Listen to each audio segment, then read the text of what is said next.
In this unit, you will learn a lot about packet switching. It's quite an intense unit, and your head might be spinning with packets by the end of it.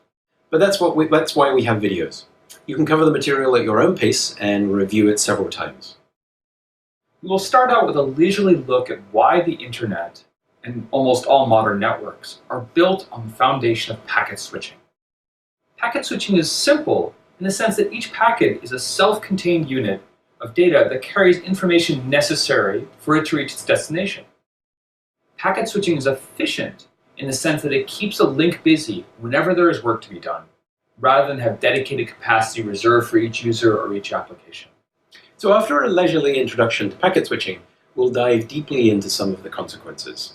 We'll take a journey that includes more math than you'll see in any other unit in this course. The math might seem a little daunting at first, but it's actually quite simple. Once you learn the math, so many other details and complex questions become really easy to answer and understand. For example, you'll learn why two packets traveling between the same two end hosts might encounter a different delay.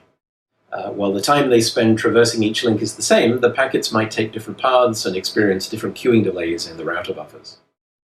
Make sure you fully understand the three main components of packet delay: the packetization delay, the propagation delay, and the queuing delay, and that you understand the physical processes that cause them. By the end of this unit, you'll be able to answer questions like, how long does it take a packet to get from here to London? Or, how many packets can I fit in space between the Moon and Mars? You'll understand why routers have buffers, and how queuing delay leads to uncertainty about when packets will arrive. For most applications, this isn't an issue, but for real-time streaming applications, like Skype and YouTube, they need to play back smooth, hiccup-free audio and video to the user, and still they need to absorb the variation delay across the internet. You'll learn how playback buffers are designed for this exact purpose.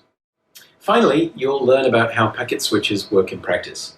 At the end of the unit, you'll also be able to answer the question, how does an internet router actually work? And how is it different from an Ethernet switch?